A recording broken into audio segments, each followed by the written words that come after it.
నమస్తే, welcome to whistle. నేను మీ స్వాతి.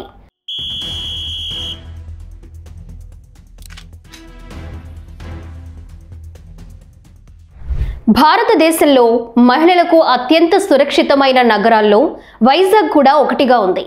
దేశవ్యాప్తంగా 31 నగరాల్లో 12,770 మంది మహిళలపై నిర్వహించిన సర్వే ఆధారంగా నివేదికను రూపొందించారు. జాతీయ మహిళా కమిషన్ విడుదల చేసిన national annual report and index on women's safety 2025 నివేదిక ప్రకారం విశాఖపట్నం భారతదేశంలోని మహిళలకు అత్యంత సురక్షితమైన నగరాల్లో ఒకటిగా అవతరించింది. ఈ లిస్టులో మొదటి స్థానంలో కోహిమా ఉండగా రెండో స్థానంలో విశాఖపట్నం ఉంది. ఆ తర్వాత భువనేశ్వర్, ఐజ్వాల్, గ్యాంగ్టక్, ఇటానగర్, ముంబై కూడా ఉన్నాయి.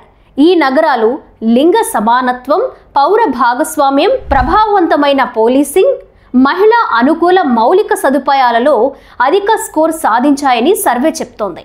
ఇక సమగ్ర భద్రత అంచనాల్లో వైజాగ్ నగరం 72.7% స్కోర్ సాధించింది. ఇది జాతీయ సగటు 64.6%తో పోలిస్తే చాలా ఎక్కువ. ఇక దేశవ్యాప్తంగా 31 నగరాల్లో ఈ సర్వే నిర్వహించారు. ఇందులో 12,770 మంది మహిళలు పాల్గొన్నారు.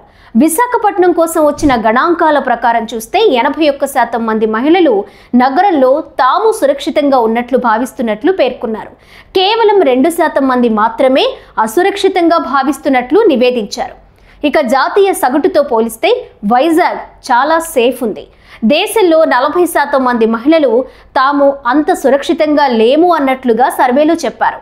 92% మంది మహిళలు పగటిపూట సురక్షితంగా ఉన్నారని భావిస్తుండగా చీకటి పడిన తరువాత మాత్రం ఈ శాతం 44కి పడిపోతుందని డేటా వెల్లడించింది. ఇక విశాఖపట్నంలో తక్కువ వేధింపుల సంఘటనలు నమోదయ్యాయి. గత సంవత్సరంలో 2% మంది మహిళలు మాత్రమే వేధింపులను చెప్పారు. ఇది జాతీయ సగటు 7%తో పోలిస్తే చాలా తక్కువ. అయితే ఈ సంఘటనలు పొరుగు ప్రాంతాల్లోనే జరుగుతున్నాయి. పని ప్రదేశాలు, విద్యా సంస్థలు, ప్రజా రవాణా లేదా వినోద ప్రదేశాలలో ఎటువంటి కేసులు నమోదు కాలేదు. ఈ సర్వేలో 85% మంది మహిళలు నగరంలో తగినంత మహిళా అనుకూల సౌకర్యాలు ఉన్నాయని అంగీకరిస్తున్నారని, 90% మంది స్థానిక అధికారులపై విశ్వాసం వ్యక్తం చేశారని తేలింది. ఇక భద్రతా చర్యలలో ఇటీవలి మెరుగుదలలను 93% మంది గుర్తించారు. ఇక జాతీయ స్థాయిలో చూసుకుంటే 10 మందిలో 6 మహిళలు తమ నగరంలో సురక్షితంగా ఉన్నట్లు భావించారని చెప్పారు. కానీ 40% మంది ఇప్పటికీ సురక్షితంగా లేరని లేదా అంతగా సురక్షితంగా లేరని భావిస్తున్నారు. పని ప్రదేశాలు సురక్షితమైనవిగా రేట్ ఇచ్చారు. ఇక 2024లో 7% మంది మహిళలు బహిరంగ ప్రదేశాల్లో వేధింపులను ఎదుర్కొన్నారు. 24 ఏళ్లలోపు మహిళల్లో ఈ సంఖ్య ఇప్పుడు రెట్టింపై 14%కి చేరుకుంది.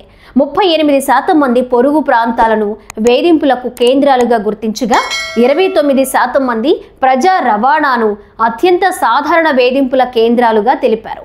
69% మంది ప్రస్తుత భద్రతా చర్యలు కొంతవరకు సరిపోతాయని భావించగా 30% కంటే ఎక్కువ మంది ప్రస్తుత వ్యవస్థల్లోని ప్రధాన అంతరాల వైఫల్యాలు ఉన్నాయని తెలిపారు.